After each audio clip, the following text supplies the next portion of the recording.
Good afternoon, everyone.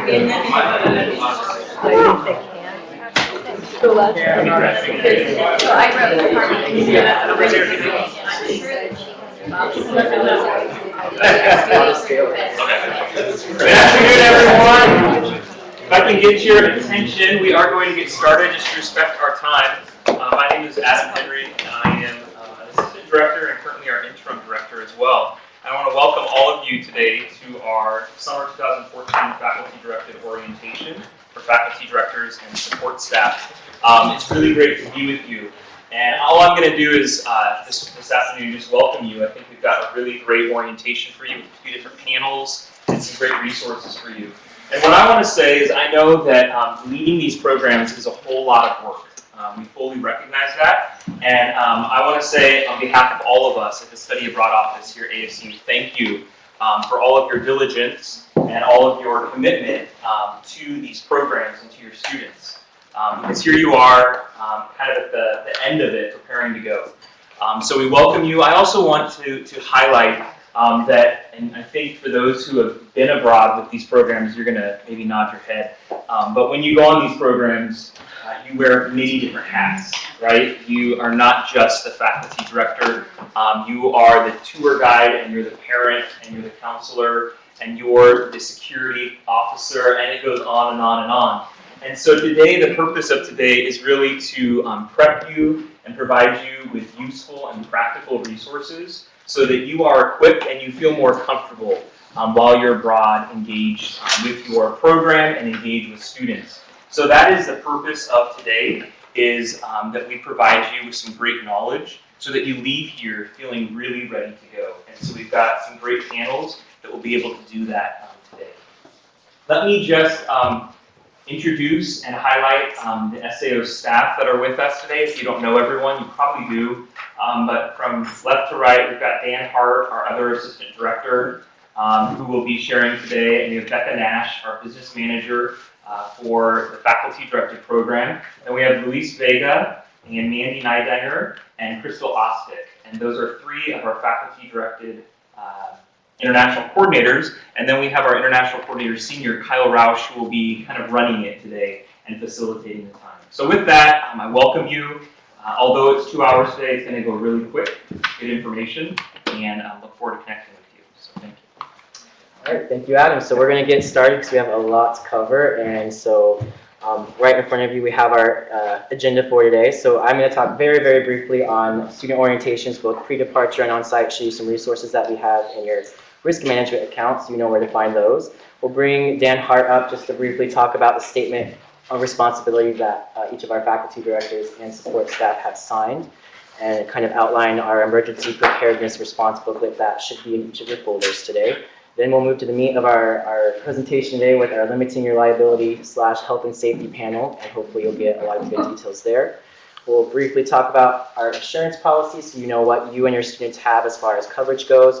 And we'll have some guests from ASU Wellness and Counseling Services to talk to you all about sexual and mental health issues that might arise with students while abroad. And we'll close with some questions and answers.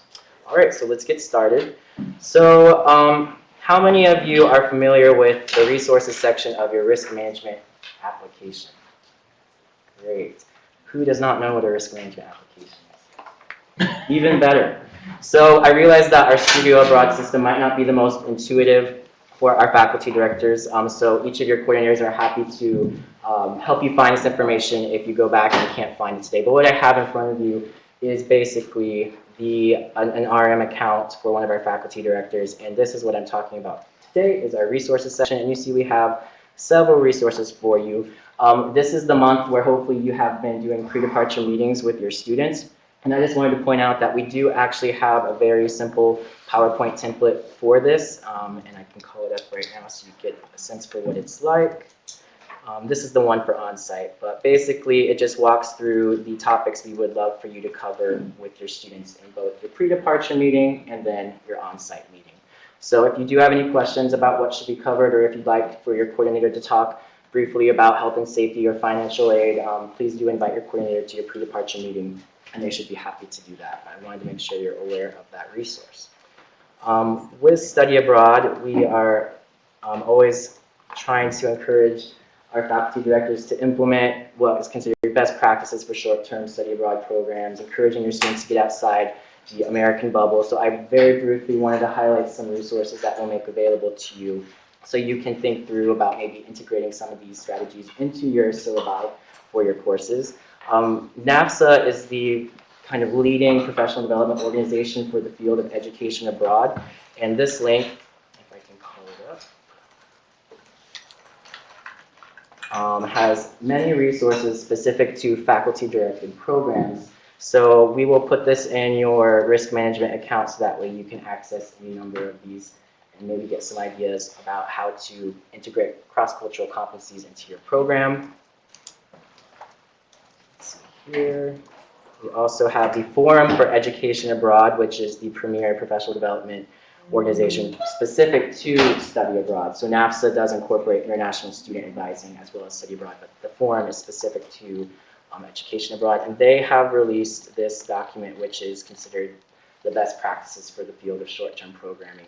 So if you weren't aware of it, this should be in your faculty director handbook, actually, this entire document. So it might be good for you to just leaf through that and see what some of the best practices for short-term programs are. It does talk a lot about health and safety, and as well as considerations for preparing your pre-departure presentation. So that's where kind of we pull a lot of our resources from.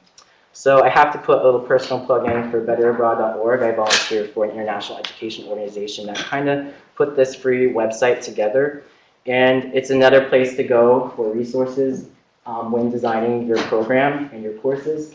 It's really aimed at, like I said, just getting faculty directors and people leading short-term programs to think about making them more than just focused on your discipline. Hopefully you're all utilizing the location and getting students out and about and meeting with locals. So you see here we have about 8 different topics, and you can click on one, let's say pre-departure. I would like resources on pre-departure and re-entry, and so there are just links for tools that you can use there. So betterabroad.org is another resource.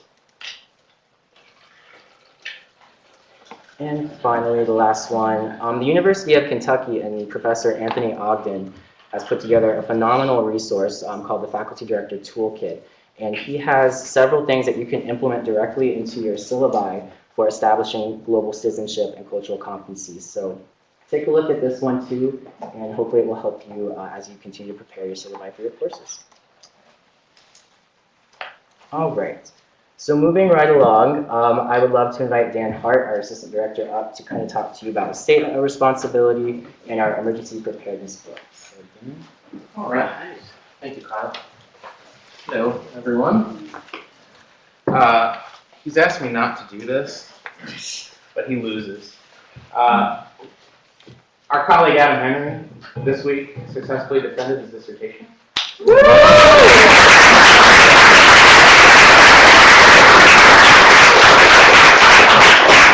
Adam does not seek out public praise for things like this, so you have all just embarrassed him.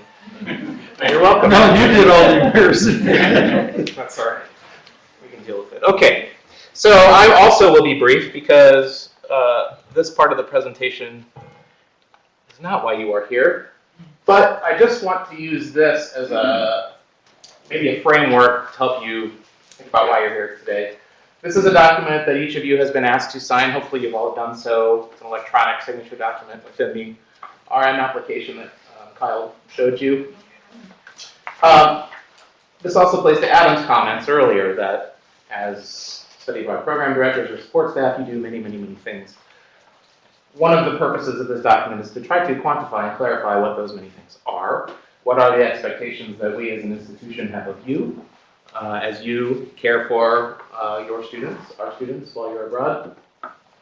But I wanted to specifically highlight number 1, because this is kind of the bulk of why we're here today. I'm responsible for fostering a safe living and learning environment for both professional relationships consistent with ASU policies,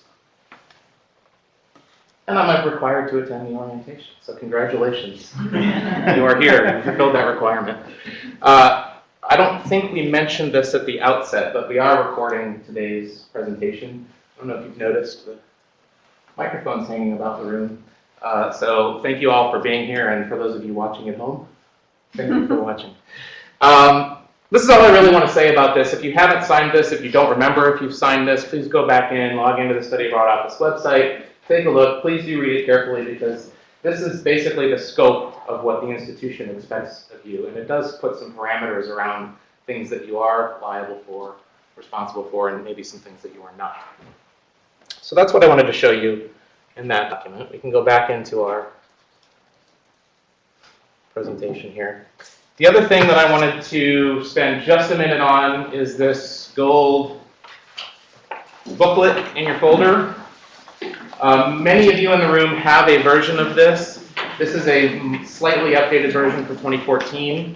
The bulk of the content is the same. Some of the links have been updated.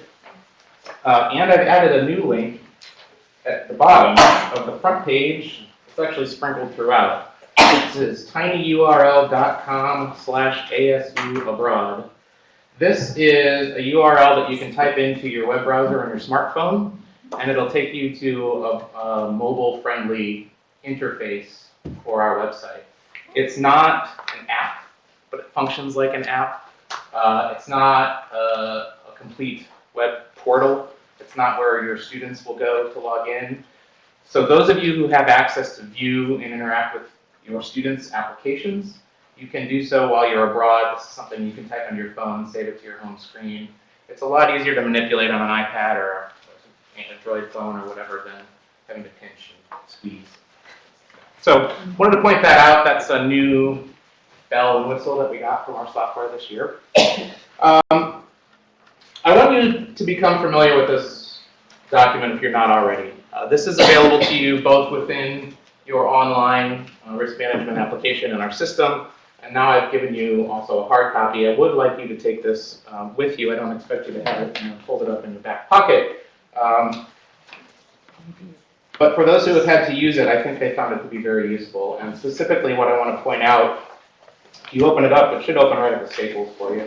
Right in the middle, we start incident-specific scenarios. The idea here is that we're giving you a tool for you to utilize in case of emergency, in case of some incident that requires your intervention. So what do I do if there's a disciplinary incident? What if somebody is ill or injured or needs medical care? What if somebody's been arrested?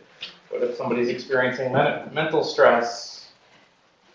Victim of sexual violence, victim of crime, missing, political, man-made, or natural disaster, participant has been taken hostage, participant has died. The only one of these incidents that I'm not aware of actually impacting our programs is hostage taking. We have had participants die. We have had to evacuate students for political and natural disasters. We have had students gone missing. We have had students victimized by crime. So these things happen. It's not why you get into it. You don't get into this to be an emergency responder. You get into this to provide this outstanding experience for your students. But the reality is sometimes unforeseen things happen and bad things happen. So what we wanted to do with this piece was to minimize as much as we can the freezing up that might happen in a moment like that. I'm going to already. You have a resource here. There's other things in here on the front of the booklet about some of the proactive things that we do, some of the monitoring that we do, some of the processes that we have as part of our student application system. I'm not going to spend time going over those, but I am happy to talk to any of you at any time about any of this, about the statement of responsibility, about any of the content of the presentation. This is probably my single biggest area of responsibility in the office, is these health and safety matters. So I'm there for you. If you don't know how to reach me, your coordinator connected to me. So that's longer than I wanted to take, sorry. Please do have a read. I hope it's useful. And congratulations, Dan. Great, thanks, Dan. So now we're going to move into probably the bulk of our presentation. Hopefully, will be most useful. If I could invite our panelists down as I introduce them, that would be great. We'll just have them seated at 2 tables up here. So today we have Cindy Jewett from General Counsel, Don Rousseau from Student Rights and Responsibilities Office, Bruce Hooper representing Risk Management, Jason Williams with the Office of Equity and Inclusion, and then we have 2 of our veteran faculty directors who have been doing this for many years, Dr. Belle Edson, who leads our London, Dublin, Edinburgh Communications Program, and then Mary Jane Parmentier, who is directing the Sustainable Development across the Mediterranean, Spain, and Morocco program. So if you could just welcome them.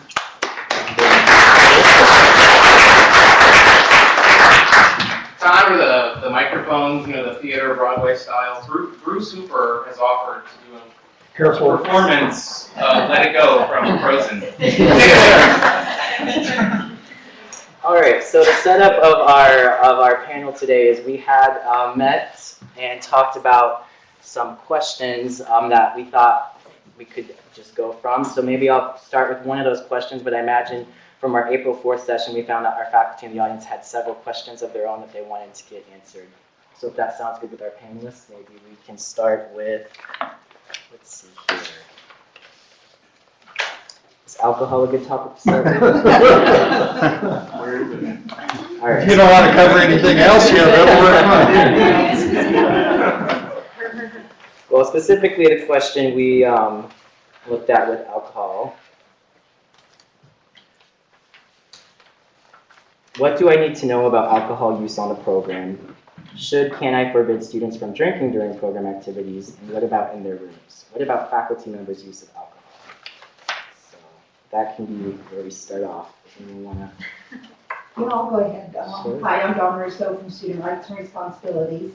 Primarily, if you think of, and this was something that came up the last time, if you think of your program as being your classroom here at ASU, and if your students are underage and wouldn't be allowed to drink in your classrooms, then they shouldn't be allowed to drink during portions of your program as well. And even though they may be of drinking age in another country, during programming time, anything that's officially part of that programming time, they should not be imbibing at that time.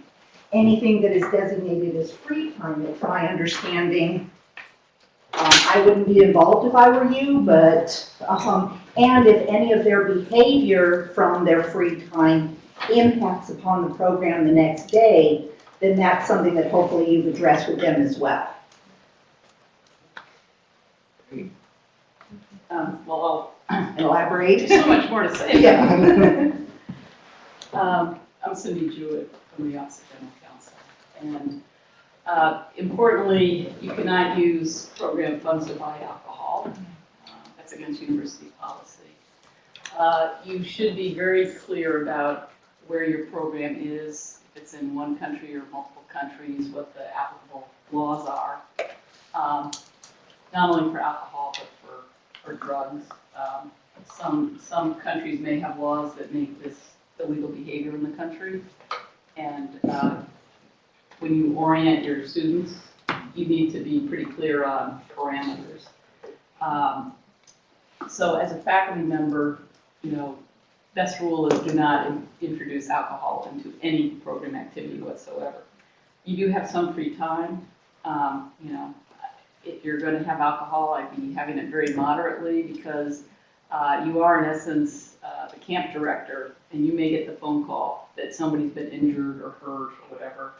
And you really do need to be able to respond in a competent manner if something like that occurs. So you just need to keep that in mind. But, students don't like to be told, don't. So I think you may have greater effect with your students when you speak from a point of persuasion. And the point of persuasion is that when anyone drinks alcohol, it's easier for bad things to happen. You can, fall off a sidewalk, you can step out in front of a car, you're more vulnerable to being pickpocketed or robbed or mugged, sexually assaulted. If you're in a bar, if somebody slips something into your drink, students need to be, smart because they may be in a country where it's a lower age where they could legally drink, but they should absolutely be having a buddy system, and they should just really be forewarned because that tends to be very much paired with bad outcomes. And so if you approach it from persuasion, and I'm sure that the materials that Kyle provided you links to probably talk about this ad nauseum because it's very clearly established that alcohol use tends to get your students into trouble. So I would just encourage you to think broadly about it. Go ahead. Are you sure? Yep. I have a faculty perspective and then back to legal perspective. So I know a lot of you have taken students abroad, so this isn't new information. So I thought I would just share my experience last summer in Morocco and Spain. Because I said to my students, Morocco, there's not a culture of drinking. It's a Muslim country. Drinking is legal, but it's not a culture. And they didn't really get that. And so we had no problems. There was no alcohol in the program and all of that, but students had free time. And one thing I had not encountered before, because I had taken older students abroad over the years, is that I had a lot of students who were 20, just 20. And they found it fantastically exciting, and maybe some of you have experienced this, to be in a country where they could go out and drink. And so that taught me a lot for this year, and I'm already talking to my students more. I ended up talking to them there, and we didn't have any incidents, we didn't have any problems, everything was fine.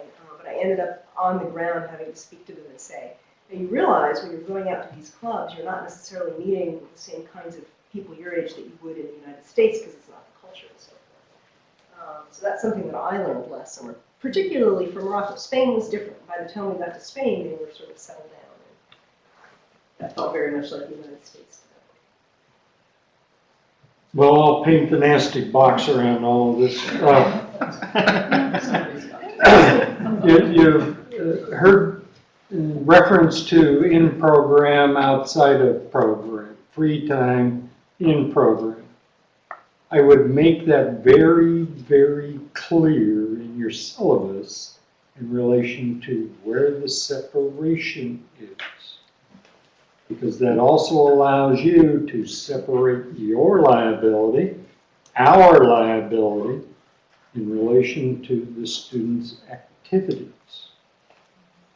I would also tell you that if you elect, and I will tell you shouldn't, but if you elect to participate in some of the activities with the students during free time, their perception is you're still the boss. Well, along with that goes, you're personally liable. And so I'm not going to step up to the plate if in fact it's free time, you went out and did something, and then you come back and say, well, aren't you going to take care of me? My answer is no. And so you need to make those lines very clear. And then, obviously, your judgment in relation to what that activity is and participating with the students during that free time. If I may pose the question, would it be appropriate to put a statement with regards to the faculty director's take on when alcohol use is appropriate in a syllabus? Is that acceptable or advisable? I wouldn't. I was going to ask, actually, do you define, is there a kind of a general definition of what is a program activity? For instance, we have some activities which the program is paying for but we're not thinking of as being, that it is to go to a show, But the program is paying for it? What we're paying for, does that make it a? Yes, it does. So that's the definition. Well, that's one. I put it on the syllabus. I mean, I don't know. That would, yeah. The things that are on the syllabus on the itinerary are the things that are program related. And And so free it- time is just free time. And required, yeah. Well, the reason I'm asking this is that we may have some activities, especially in Morocco, where the kids are less liable to want to feel comfortable going out on their own, where one of us may, well, exactly, where one of us may lead them, but we're thinking of it as free time, that it's not necessarily mandatory, and we're not paying for it, but we're there to, accompany them when it's to whatever it is. And this is. Theoretically, at that point, you're just simply a responsible adult, but you're on your own. Exactly. Okay, so we can make that distinction. Yes. So for all intents and purposes, the distinction is it's mandatory and we're paying for it. It becomes a program event, and if not, either of the above. that we- Correct. But you can put things, you can have activities that support the program that you wouldn't necessarily consider part of it other than an experience. You can put those in the syllabus. That makes it part of the program at that point. So the syllabus is a very important controlling document in relation to what you want to include and be considered part of the program and one that is not. A good example I can give is a couple of years ago, we had a faculty member who wanted to include going through the jungle on a zip line as part of the experience for the course. And obviously you can understand my reaction when asked if that was a reasonable inclusion. My answer, of course, was no. But, so those things that you include, they need to have some relationship to the kind of experience that you're trying to give the students in that foreign learning. This is a little bit like going on a zip line through the forest. I have on my itinerary Samba night, and it's optional. It's optional. But I plan to be there, and it's Brazil. It's going to be really hard for people not to want to have a beer. So I wonder, I really don't know. It wasn't clear to me how I would put that, because I want it to be on the syllabus so they know that that cultural experience is available to them. But adding the beer? No, I wouldn't put, obviously, not. No, You can drink. I understand that, but see, now that you put it inside the program, Right. then your other instruction is, and oh, by the way, you can't drink. Okay. Yeah, this is. But it's optional. It's Then it free can't be time. part of the program. But I can't put it in the syllabus? What about any itinerary? Because I have a syllabus and everything that's required is on there. The Right. itinerary has all of that, Different, and then it'll say optional. right. Is that okay? Yep. The syllabus is the controlling document. You can have an itinerary that's this long, and the syllabus includes these things as far as mandatory programs. So I actually currently have my syllabus structured to not have any of our activities combined with the syllabus, which is the readings and when they're due, when their assignments are due. And then the itineraries tacked onto the end as itineraries. Is that legally acceptable, or does that have to be a different It's not the PDF? best. I would take those program things that are in the itinerary and at least make them functional within the syllabus. So the That's what I thought, like syllabus a really mentions short little those things. itinerary. Boom, I boom, mean, boom. in the syllabus, and then I have a working itinerary, which is the big long document that I put everything in. So it sounds like if you Sounds could, like we're killing trees. if you could put your required visits maybe in your syllabus and then have a separate document that is the itinerary that spells out all the optional excursions that they could partake in as well. But extract those required for the course Yep. activities. Bert, why is this so important? Some of us might be thinking this is nitpicking. Like, how Well, is this- to some degree it is, because again, all of you have your own level and judgment with regard to what personal liability you're willing to take. And you have to look at it in that sense. In program, ASU is going to protect the decisions and the things that you do. Outside the program, you're personally liable for those things. So that's part of how you make that judgment, is if you're willing to personally take the liability for whatever this extracurricular activity is, that's your choice. But don't have an expectation that ASU is going to cover you in that instance. Yeah, it's really about managing expectations and being clear on what is the program, what is free time, and what's optional.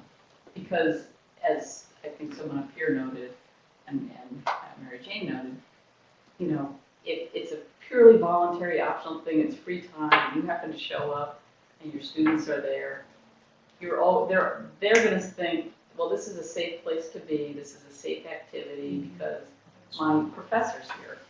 I mean, they're absolutely gonna think that, and you have to just be cognizant that while you have no intention of sending that message, that's the message they're gonna get. And so if you happen to want to go to the British Museum and they're at the British Museum, I think you just need to be clear that, go to a different wing of the British Museum, or just manage the situation so that you're not compounding the message that they're trying to distill from it. The other benefit of the documents is going into it, you set the plan ahead, you can follow the plan. If something happens and you say, no, that was program time, then you're being consistent with the documents, and the insurance coverage is consistent with the documents. It's where people try to disown things, like, oh, no, that was really, part of the program, but it's not in the syllabus. Then it gets mucky. So it is nitpicky, but it has a purpose.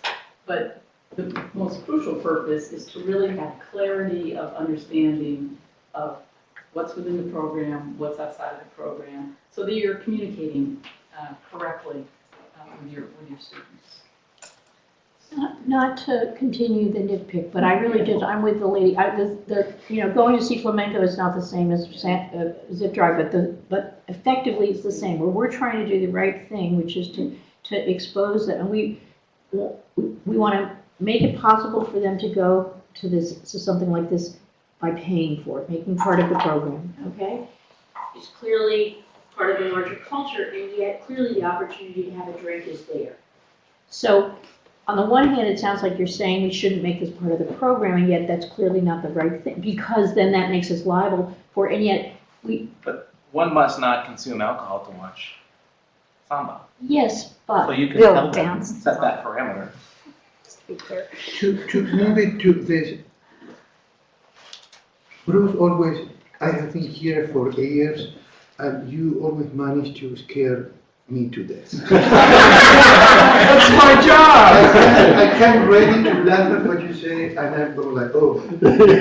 So again, my question is, this is related to alcohol, but at least from in orientation day one, I say, in my presence, whether you are, I do drink socially when it rains in Arizona. So I go like, when you are in my presence, whether we are in class or not in class, I don't see alcohol in my presence, you drinking.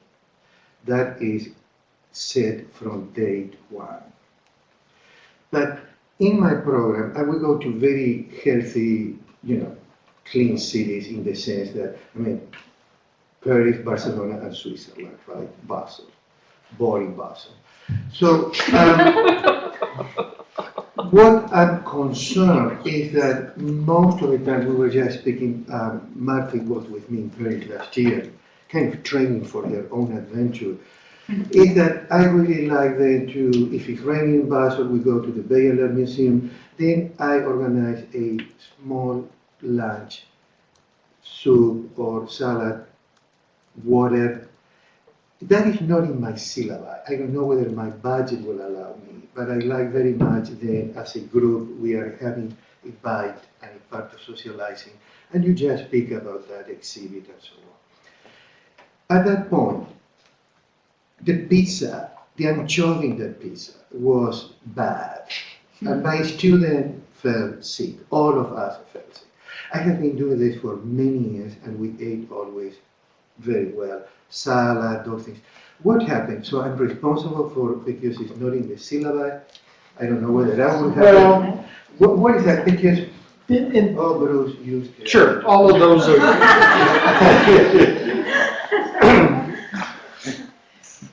Again, look at clearly defined beginning and end points. So let's take a day, and so we're gonna go visit whatever in the morning, and we're gonna go do whatever in the afternoon, and oh gee, we've got lunch in between. It's continuous, Okay. That's okay? Now, it. the Because I evening know meal generally is normal. There is ice cream. Hey, the group, courtesy of the program. Heavens, Just yes. lure them to walk a few more blocks to then go to the next church, right? But now, Yeah. So look at continuation of program, but the evening meal generally is outside. So normally there's a defining point, end of the day, you know, everybody goes and gets cleaned up and goes out zombing or whatever they want to do. So there's more of a clean separation at that point. But during the day, not an issue. But many of us do have group meals in the evening and Well, and stipulated as a program activity, then the Correct. end point becomes the end of that group meal. Correct. Do you actually want to have an end time for that group meal? So we're at the restaurant and our reservation's for 8 o'clock and they want to stay. Oh, well, see, now you've arbitrarily extended the time. No. There's no end time. So should I say dinner is from 8 to 10? Well, if you want to protect yourself, yeah. When you leave. And then you split and. I mean, this is something that often voluntarily happens. Your students are gathered as Yeah. part of a program activity, they stay behind and they are legal to drink and they consume alcohol. And you go back. So you've defined, this meal is over, you guys do whatever you want. Okay, I'm out. can I not include it on the syllabus as part of a program activity and not say this is mandatory, stated as optional, and yet offer to pay for it since we have the funds? And therefore, Soon as you decide you're going to pay for something, it becomes the in program. okay. You know, can I add something too? If you haven't done so, please read the Arizona Board of Regents Student Code of Conduct. And I would make that as part of your syllabus because your students, just so you know, are bound by that no matter where they are in the world. And so sometimes they leave the country and they think it's ollie income free and they no longer are bound by that document, and they are. So, you know, you might want to be having discussions about those particular behaviors because it covers everything. You know, it starts off with cheating, but it also then talks about alcohol and drugs and weapons and sexual misconduct. And so those are all things that, again, you know, students are pretty well aware that they're not supposed to be doing that here, but they also should be well aware that they shouldn't be doing that out of here either. So Dawn, I'm glad you brought up that transition because the code of conduct is something we had discussed. And I heard that at the April 4th meeting, the question about can students drink and housing, the program housing came up, I believe. Can you talk about that in the context of the student code of conduct? Are students allowed to consume alcohol in their program housing? I'm turning to Cindy for some assistance here because I think it's all going to be dependent upon where that housing is. Like if you're attached to another university or there's specific rules within where it is that you're staying, Okay. then I think you're bound by that. But Cindy, do you want to elaborate? I think technically, if the housing is part of the program, then it's subject to the student code of conduct. So if a student is of age in the country in which or city that your program is operating in, and they could go down the street to a cafe and have a glass of wine, well, then they can go down the street to a cafe and have a glass of wine in their private time. So it's really just, again, that distinction of, you know, where is, you know, this mobile ASU at this point? You know, the classroom, the residence area, the extracurricular activities that are part of the program, you know, the group meals that are part of the program. That's, you have to think of ASU as a kind of morphing animal with that. And outside of that is free time, private time, and the students, you know, can make personal decisions, hopefully wise ones that are consistent with the law of the country that they're presently in. You know, one thing that I frequently tell students that I'm meeting with is the code of conduct isn't a document that we just sprung on you all of a sudden. Pretty much the same rules they had in high school. It's just we really, really mean it. And they are bound by it. And so it's nothing that's a real surprise to them that they're not supposed to be doing these things. And you know, we hope that you would document if there's an issue and be letting the study abroad program know about anything that's happening there. Yeah, I would like to build on that, because I'm aware that in the past we've had some faculty leaders who, in essence, think that they're narking on their students if they notate it or contact ASU to alert us to it. And I would say you're not narking, it's your responsibility to notate it and deal with it and call back to study abroad as necessary. You have a great deal of autonomy, you don't have to be, micromanaged, but part of that is you're bringing together a group of students, you've met them maybe 10 minutes before you leave, well, hopefully an hour because you've had pre-departure orientation, but the repository of how has the student been while at ASU is in Dawn's office. And each bit of information is either new information or it's building on other information. And the piece of information that you're aware of, if you don't, somehow get it into the system, might be really important information that would cause the administrative offices back here to be able to reach out to you as the faculty director to say, yellow flag, let's talk about something that might happen or whatever. So we really are asking you to share information in an appropriate way and timely way to make sure that we can be of the best use to you, because you're very far away. And you need to know at all times that there are tremendous administrative resources that are here to back you up. And so please don't shut yourself out of those just because you're keeping too tight a lid on information that you may have. One of the things that I'm fond of pointing out is 76,000 students at ASU. My office deals with about 4,000 code of conduct cases each year. That's why I have a twitch. But out of 76,000, 4,000 cases, out of that, maybe on an average, 40 to 50 students who end up being suspended or expelled, and we're talking some pretty egregious things.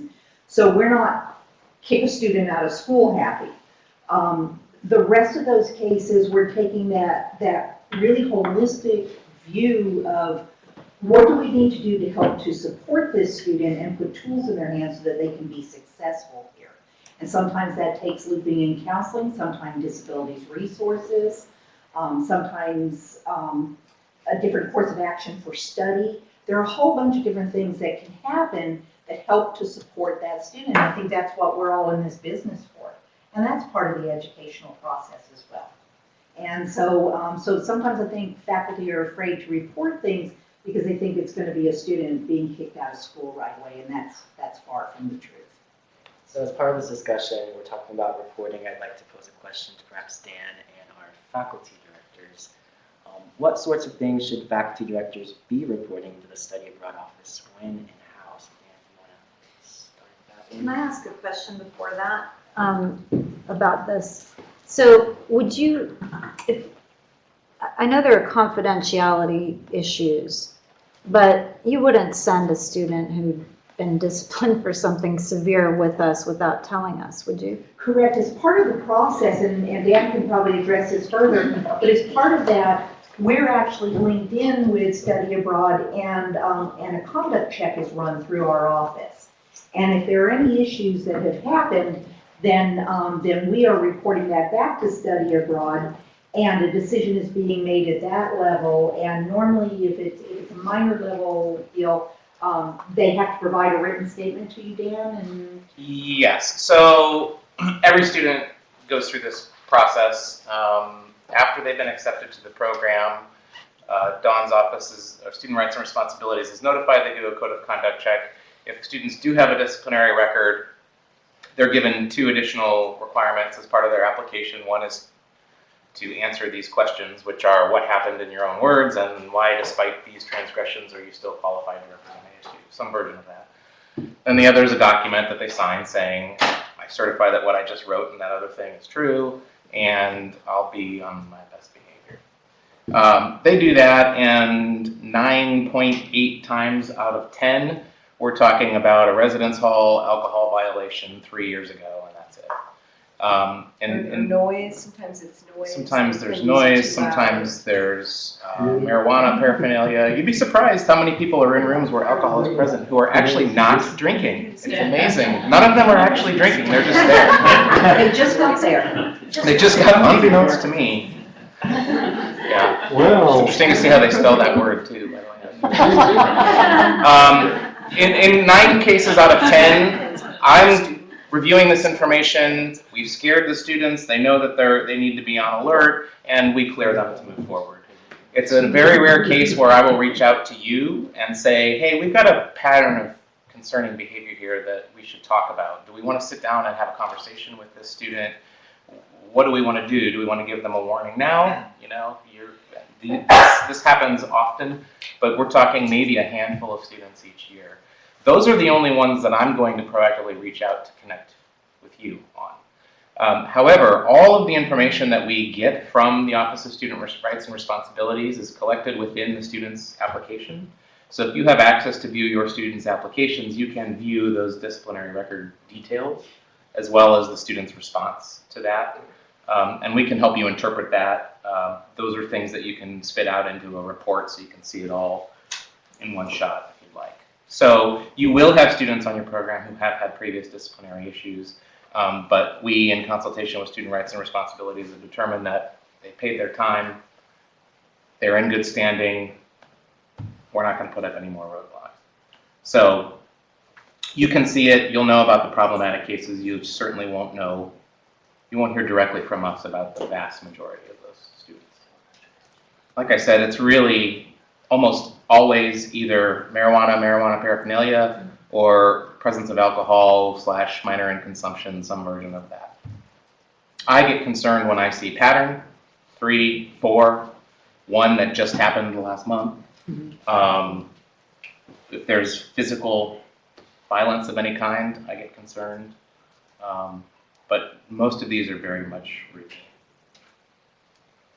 All right, what about the question on what sorts of things should faculty directors be reporting to Oh, their right, office? Okay, so I'll tell you what I would like, and then maybe we can talk more about what's realistic.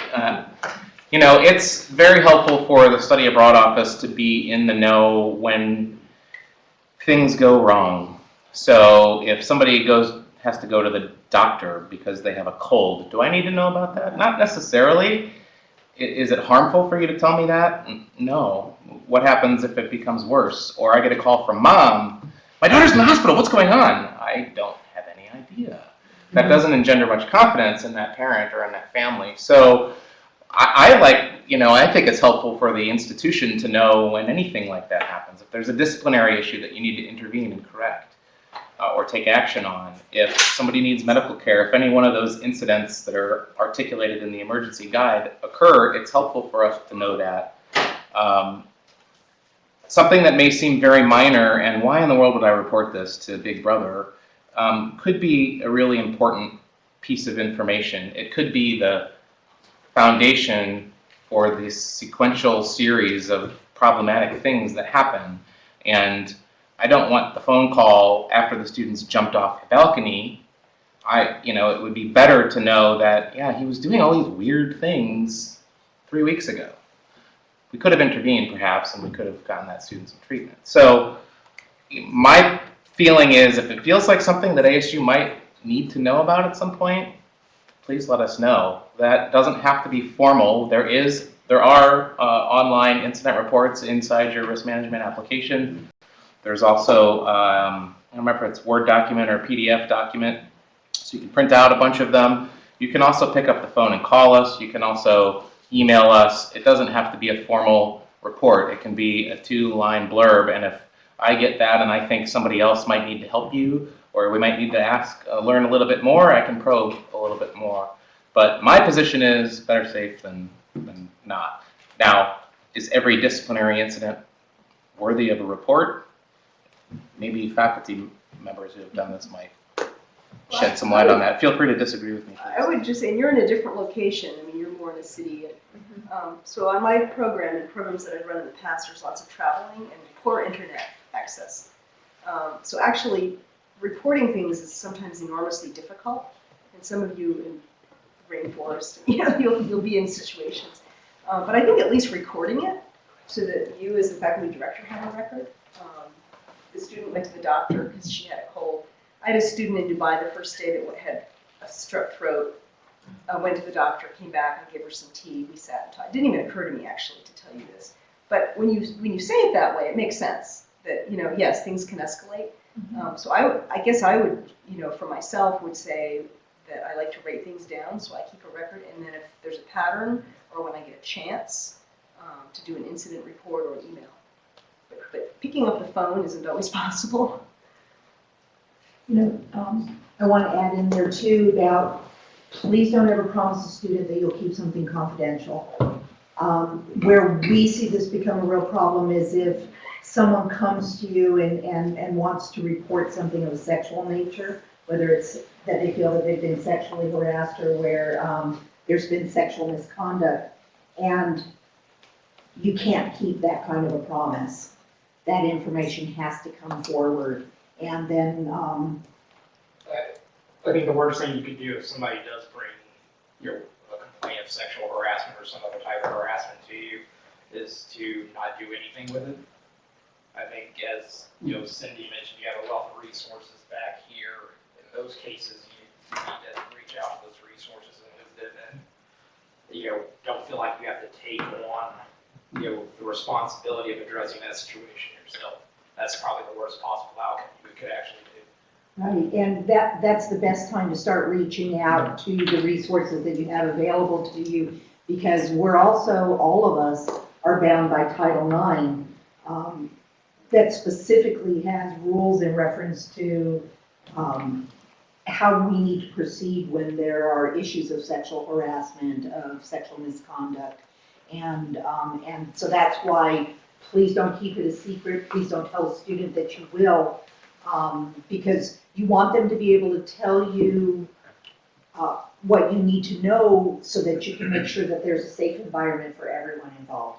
And letting that student know that you're linking in all the best resources to assist, especially if you're far away from home. And I just want to underscore the point that, sort of my pushing on the reporting is, and you're hearing a lot of do this, don't do that from us today. And I guess for me, from my perspective, if there's one takeaway that you can have is that we're not doing this today here. We're not giving you all of these guidelines, all of this guidance to micromanage you, to step on your toes, to be big brother. We have a wealth of resources at our disposal. You are on your own abroad. Maybe you have support staff, but you are not on your own back here. And the point is, to whatever extent you need assistance, we're here to provide it. And I urge you to seek it out as often as you might need it. If it's practical, if it's feasible to do so. It's not a contest of so-and-so had 5 incidents and you had none, and congratulations, you had an incident-free program. That person probably had 10 things that they just didn't report, and hopefully when that happens, nothing comes of it. It's just, it happens and we've dealt with it and we move on. But in the cases where when that can't happen, please take advantage of those resources. You've got a 24/7 emergency contact for us. Our direct lines during the work day. I expect to get phone calls at 3 o'clock in the morning during the summer. So if you've got something that needs immediate assistance, please ask for it. Can I add just the prior comments?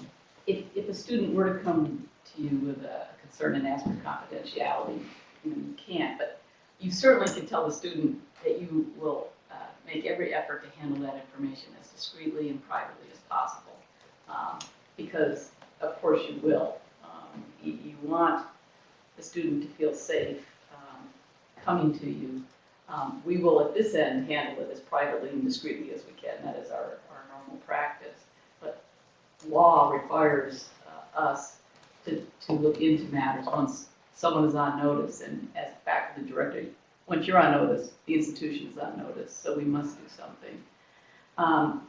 I hope we will bridge either now or at some point into just the issue of social media, because part of telling us is because if you don't tell us, your students know everything, and your students are on social media, and it is nothing short of problematic when the university learns of something through a parent, because the student has told the parent, and we don't know anything about it. For the parent to call us and for us to be flat-footed doesn't do anything to build the confidence of the family that we're on top of it, and we can't correct misinformation.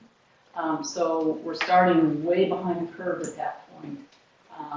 So I think Mary Jane and Belle have, probably far more sage words to offer on that from their experience, but please be mindful that that is absolutely an active component to your coming summer. Should I mention the social, because I actually need to leave in a minute, I don't mean to monopolize, but I could mention, since I actually did have the student who contacted the parent on social media who called Dan last summer.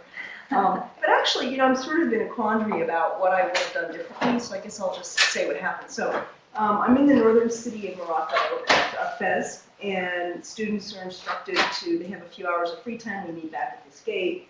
If you have your phone, bring it, stay together, buddy system and all that. So one student specifically said to his friend, I'm going to go by myself and try to find beer or something. Anyway, so he gets lost, and if you get lost in the, she's having a nightmare. He was safe the whole time. But you get lost in the Pheasantine, and someone will help you, right? So a young man helped him.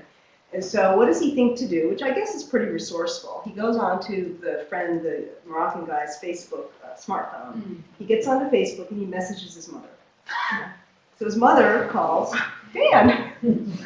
Dan calls. We had a service provider, which is enormously helpful, international studies abroad. They have a great staff in Meknes. And so immediately, I was standing next to the staff person from ISA, who gets a phone call from ISA Austin, who had gotten the call from Dan. And so we were able to actually track back then down to the Moroccan that had the phone and instruct him to bring us the student. And it worked.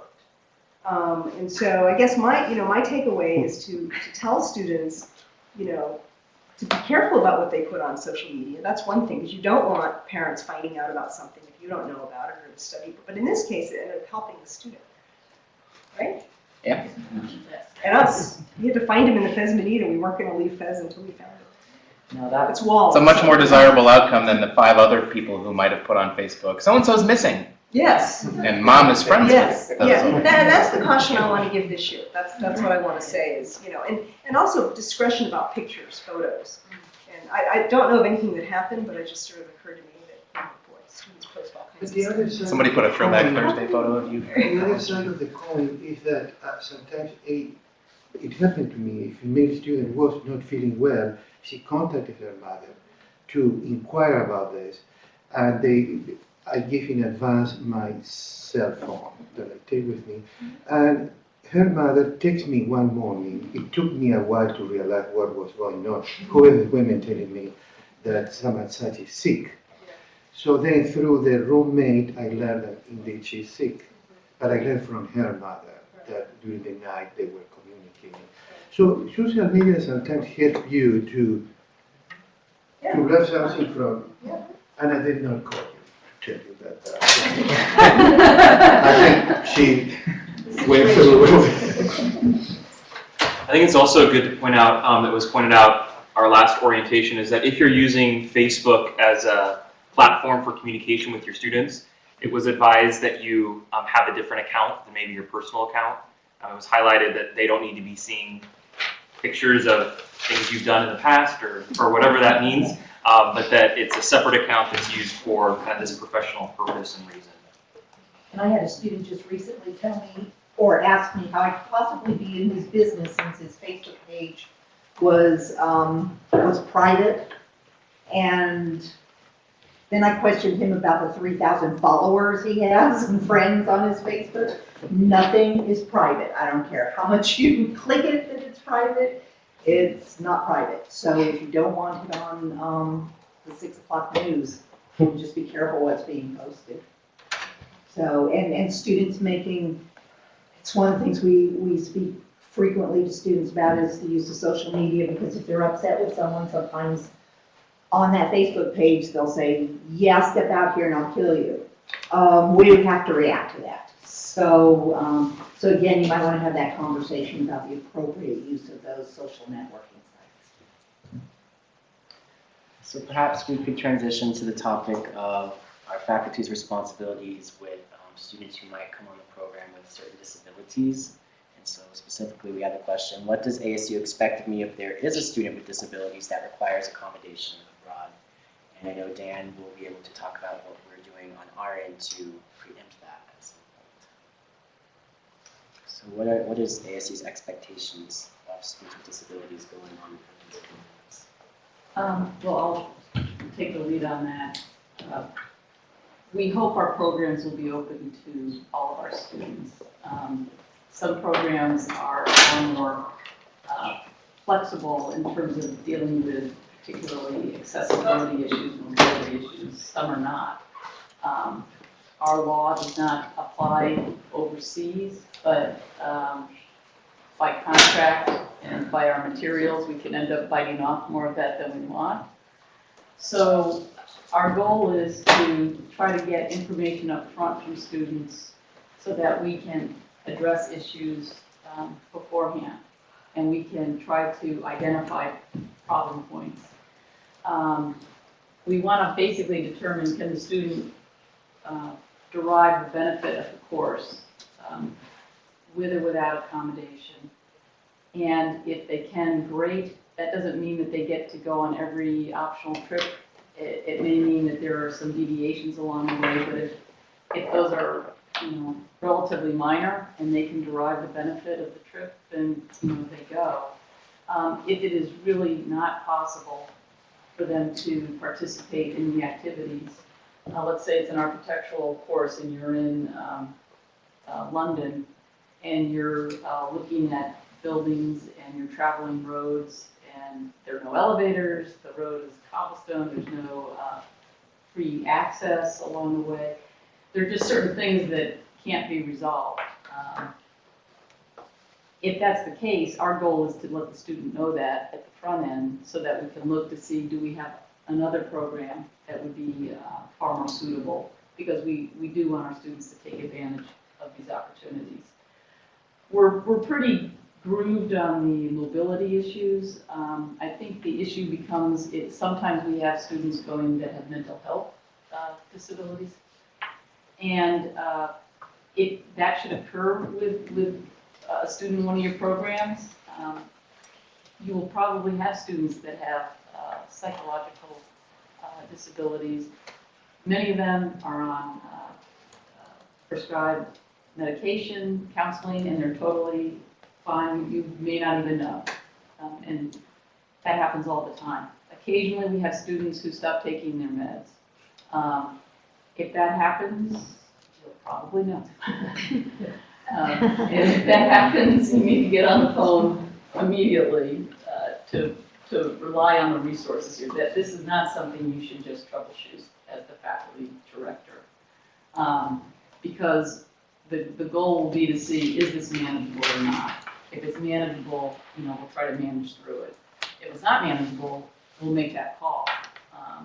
But it is one of those areas of very heavy lifting, and it's not expected that you will do it on your own. What is expected is if we think that something can be accommodated and we're asking you to do something by way of accommodation, that you will do it. Because it's the institution's obligation to accommodate the student, and as our agent, you need to act with us, not against us. And that is not a common thing. Where it actually tends to show up in the university is initial discussions with faculty, because faculty are accustomed to having tremendous control of their classroom. And it's not telling you how to teach or what to teach, but if we're letting somebody record the class and you don't ever do that, but they need to have a lecture recorded because of a learning disability, by law you're going to have to permit that. We put constraints around what that student can do with the recording, of course, because we're there to protect faculty rights. But it is an issue that study abroad is filtering every time. We have lots of discussions when we're aware of the circumstance. We sometimes have students who don't disclose, and it may surface for the first time, overseas. And if it does, it's please get on the phone. Please get on the phone as quickly as you can, and we'll bring people to the issue and start, debriefing on it as quickly as we can, so that we get some game plan in place for you. If it's necessary to send a student home, we will send a student home. We've done that before. I'll follow up with a couple of examples.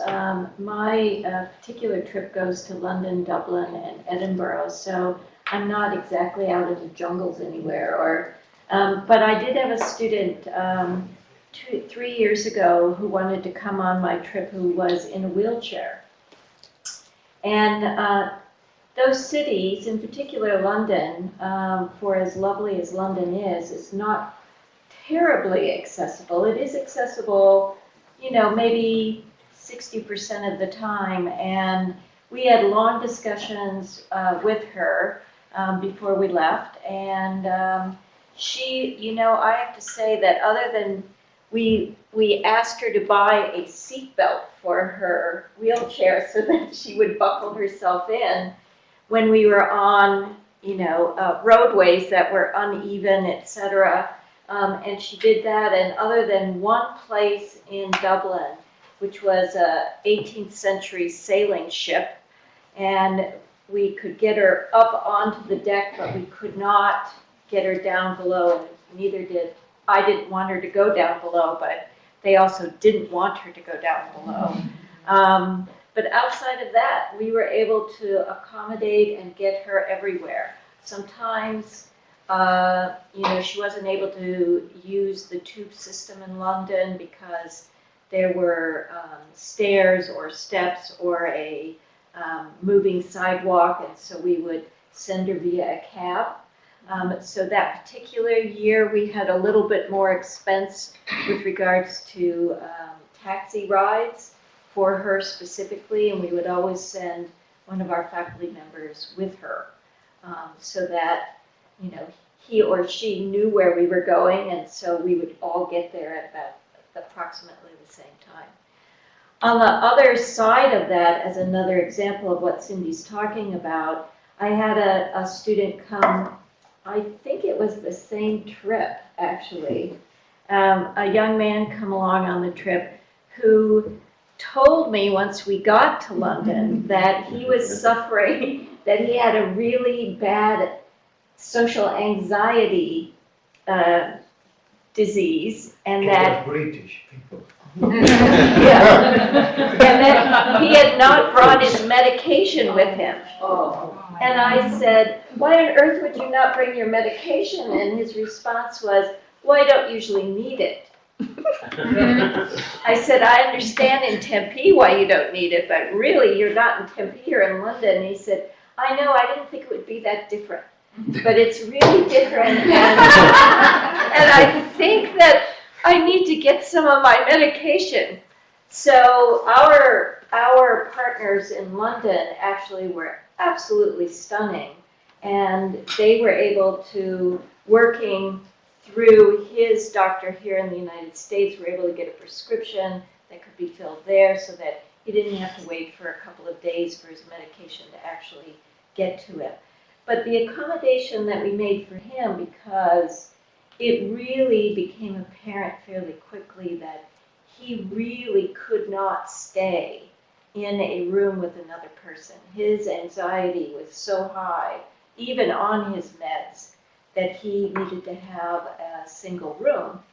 And it was lucky that we were able to accommodate that all the way along, and we were able to do that. But that is an example of somebody, he had said on his form, I was aware that he had this issue, but not bringing his medication was the piece of this that was unusual. If I may say that as part of the study abroad offices for big pre-departure meetings that we had our last one on Monday for students, we actually have brought in guests from ASU Counseling Services to talk to the students about the importance of speaking with their doctors about making sure they do not go off their meds if they are on certain prescription medications. So they are being told to disclose this information so we can provide resources for them, and the importance of not using this opportunity as a chance to experiment with them. The only thing I would add to that from the study abroad office side is that this is another area where we try to run interference for you, if you could call it that. Students are asked to disclose medical conditions or allergies or things that they want us to know. They are required to do so, and I'm using air quotes for the people who can't see me on the camera. the truth is, if they don't fill that out, they are still permitted to show up on site. However, they have agreed in one or more of the documents that they've signed as part of their application that non-disclosure is potential grounds for dismissal from the program. So we always will consider dismissal a last step, whether it's a disciplinary issue or a non-disclosure issue. So we don't want you, we hope you don't find yourself in a situation where you show up and there all of a sudden the student has this disability and I didn't know anything about this. If we've met the student and we see that the student's in a wheelchair, we've already spoken with you. If the student has disclosed to us through that online form within their application something that you need to know, we've already shared that with you. This is something else that I monitor on a daily basis. Every time the students complete that online form, I get a report and I review them. And if it's something that I think you need to know, a food allergy, a physical limitation, I suffer from anxiety, whatever, that I think you might need to know because this might come up on the ground, I will proactively share that information with you. Actually, what I'll do is I'll alert you to the fact that the student disclosed something that you need to know and I'll ask you to go and get it yourself because I don't want to put those confidential details in an email to you. Similarly, those students who go to the travel medicine clinic, either because we tell them they have to because of their host country or countries, or because of something they've disclosed, I get that information back from health services, and I will share that also with you. Was that your phone? I heard, Does that surprise you? I heard a little whistle. So, is that what you were Yes, that's hoping I would? great. Okay. So being respectful of time, we have about 10 minutes till we move into our next panel, and so I wanted to open it up for questions from our faculty directors or panelists. So if you have any questions, feel free to ask those. Maybe some examples. Belle, what was the guidance you gave last time? After arrival, here's a story. Yeah.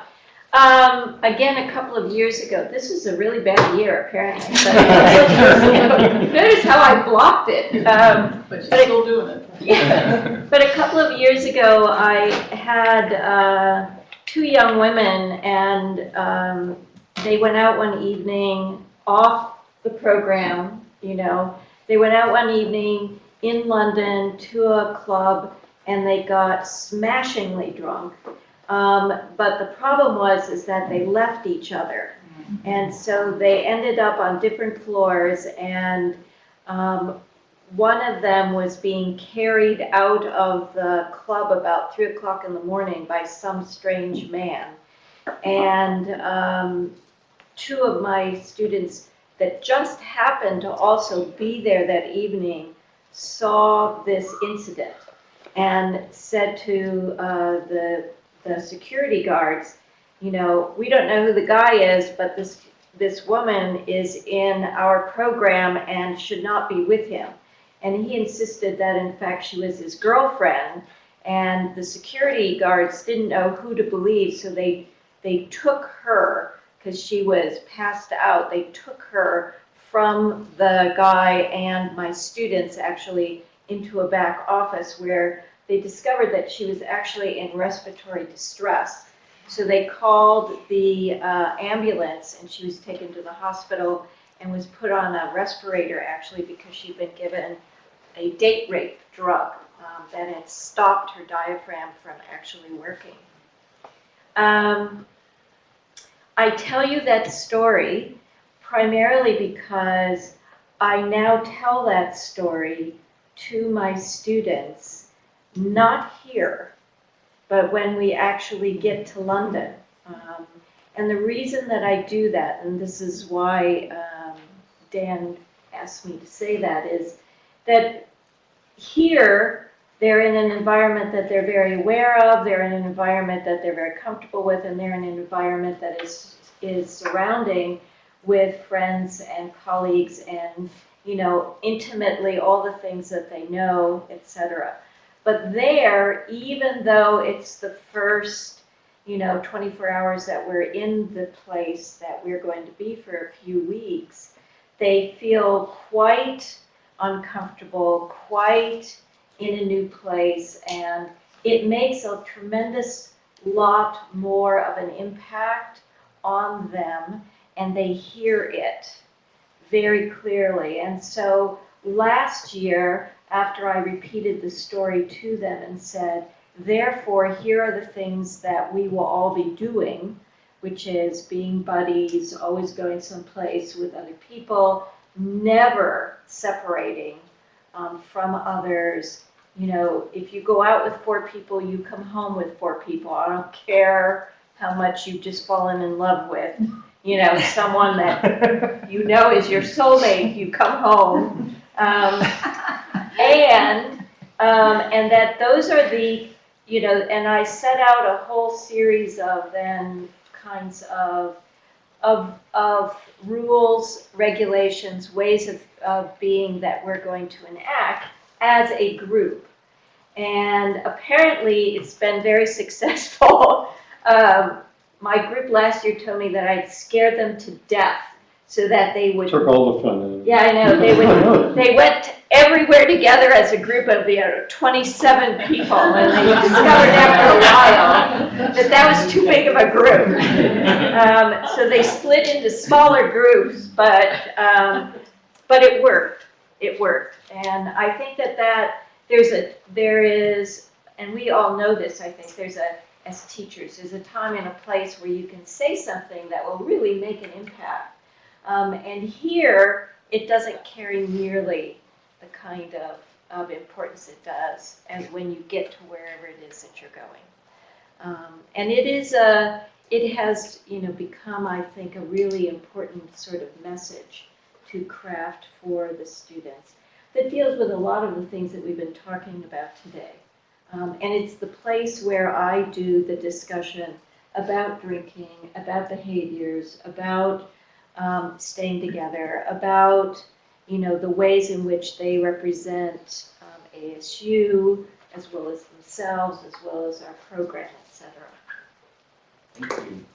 I think one topic we have not touched on yet that I'd like to at least briefly mention is the issue of claims of harassment coming from program staff or faculty directors.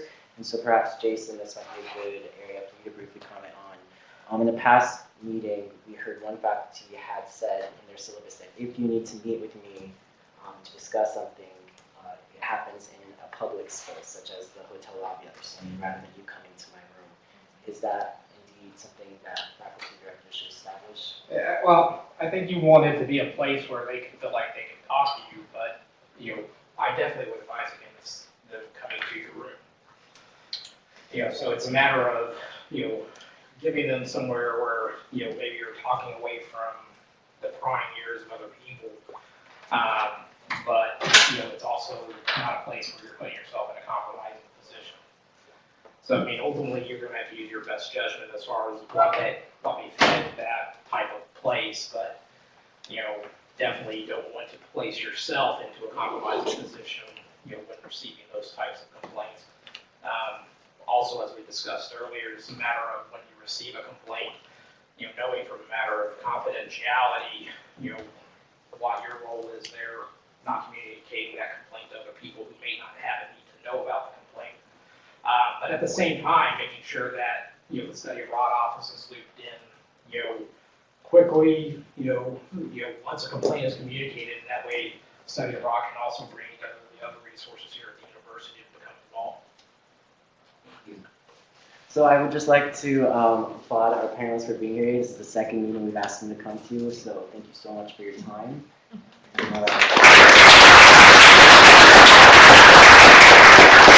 And we will be sending out their contact information, or if you have other questions that were not answered, you can email your coordinator and we'll ask them to answer those. Thank you. Okay, so now I'm going to invite our other guests here today to come up for our second panel.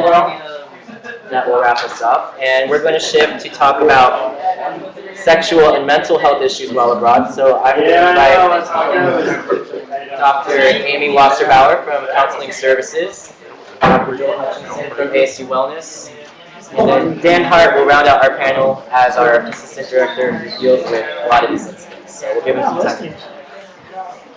That's all right, I'm gonna make them all stand up. How long have they been in this room sitting? Yeah, I'm gonna attempt making chat.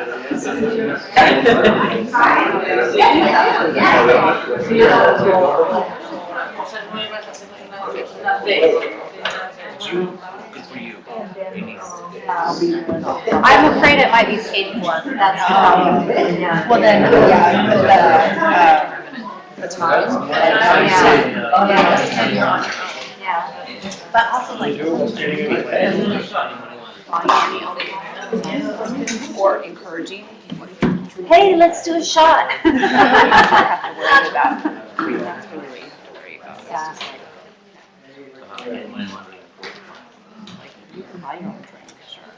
Things going well? Yeah. Things going well? But, and if he does. Kind of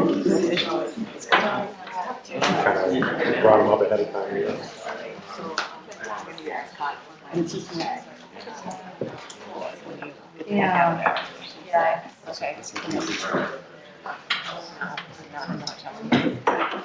And I guess you can probably tell students are going to be problematic. I mean, yeah.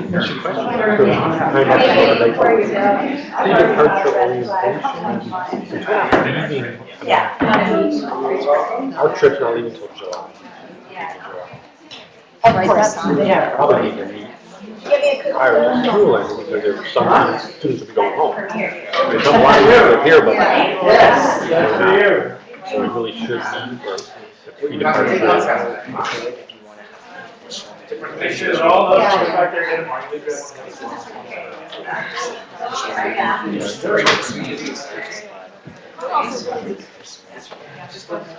Let me know when you're ready, Dan. I'm gonna have folks get up. Please go. Go? Okay. I'm Dr. Joel Hutchinson. This is Dr. Amy Wasserbauer, and Dan, how would I introduce you? Anybody?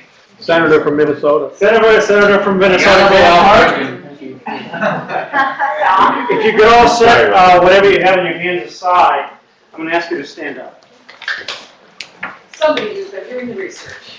Yes, you got it. Now, I want you to have space so you can bend over. So you need to move a little bit so you can bend over. It's that kind of point. And hands stretched up. Okay, right hand up. Left hand up. Some of us can get both of them straight, some of us only one. Now, fingers moving. Absolutely. These are your little jackhammers. These are to be used very assiduously. Tap hard the top of your head, the back of your head, your temples, your forehead, cheeks, chin, neck, chest. There we go. Now one arm. Clap. That's for me. Down, down, down, all the way to the knees, to the toes. Back up. Head, bottom, back.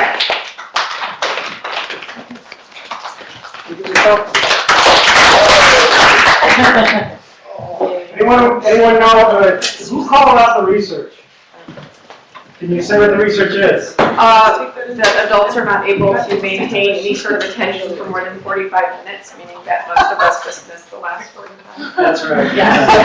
I always want to have an attentive audience, and one of the ways to do that is ground you in the present moment.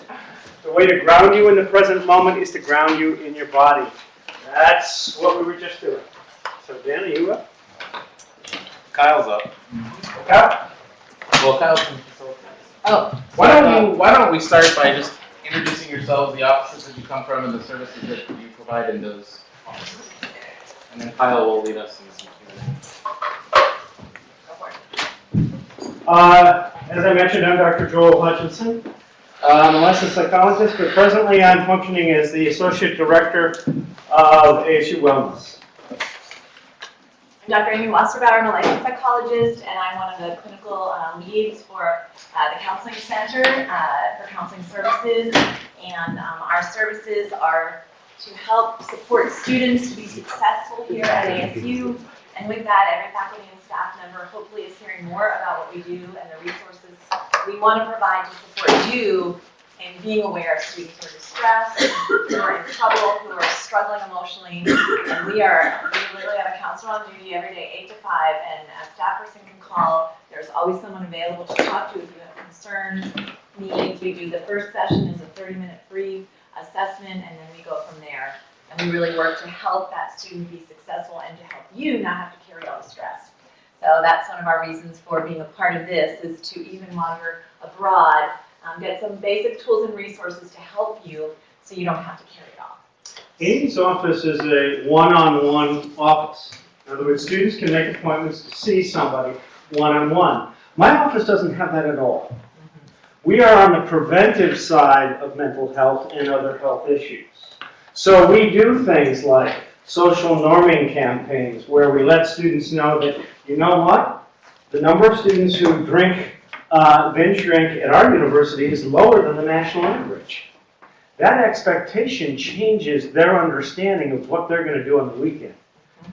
Okay? That's just one of the many things that we do. We go into classrooms and educate on all sorts of topics, from suicide to stress management, even time management to consent. Lots of different health topics. We also provide events on campus. It's preventive programming. It's not the one-on-one or secondary programming that counseling centers do.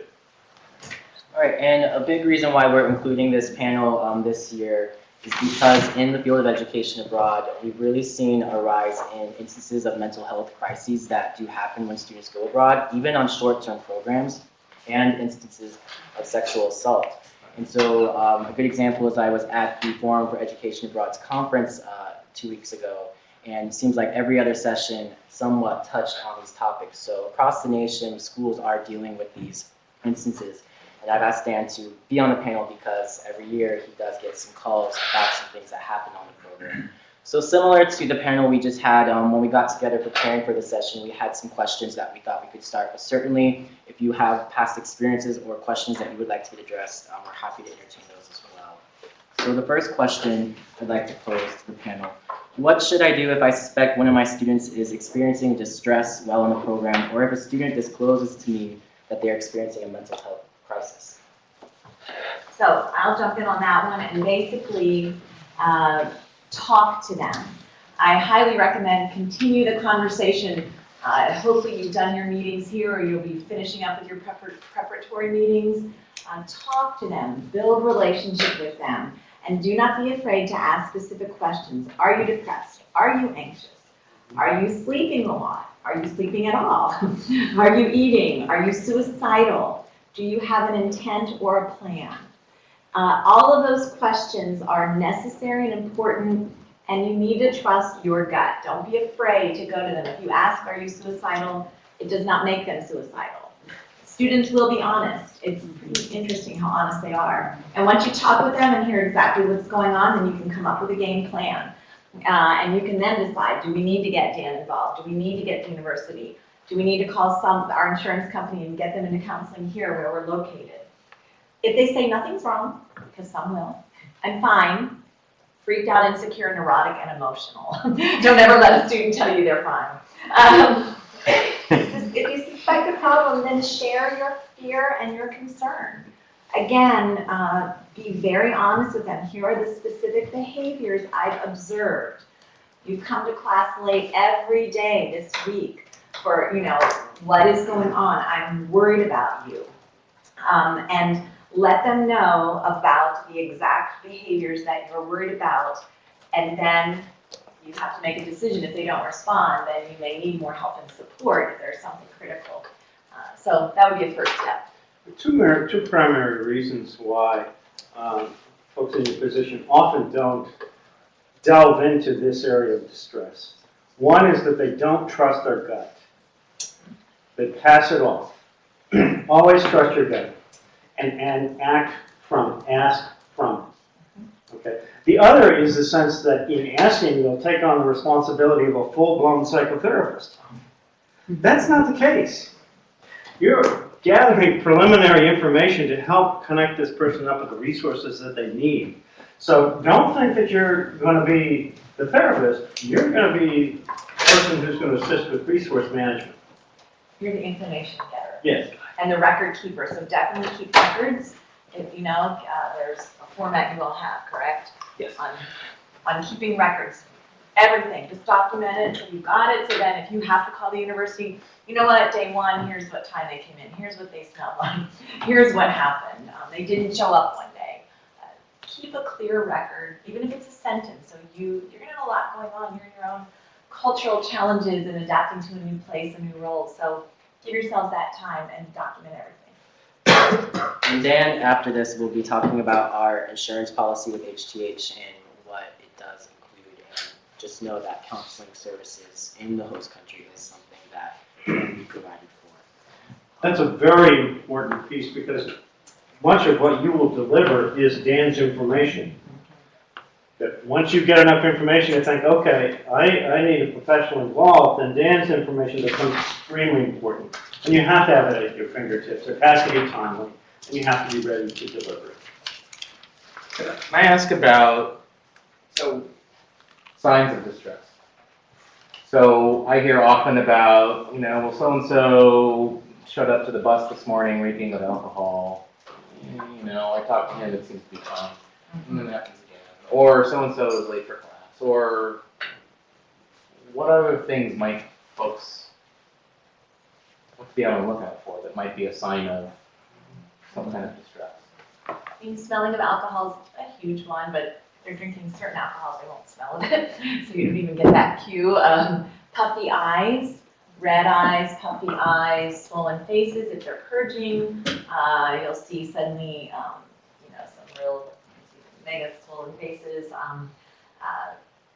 If it's obvious they've worn the same clothes every day. Most places, if you don't have a machine you can hand wash. I've been on trips with both. So, anger issues, escalation of behavior, reactive behaviors that you didn't notice before. If you're on campus or, traveling and suddenly after a week or so. One thing I didn't talk about last time that I led many groups abroad. We all were at each other if we couldn't find a restaurant and it was 9 o'clock at night and we were still trying to figure out what to eat. Low sugar, even if we're not hypoglycemic, when you're hungry, people are at each other.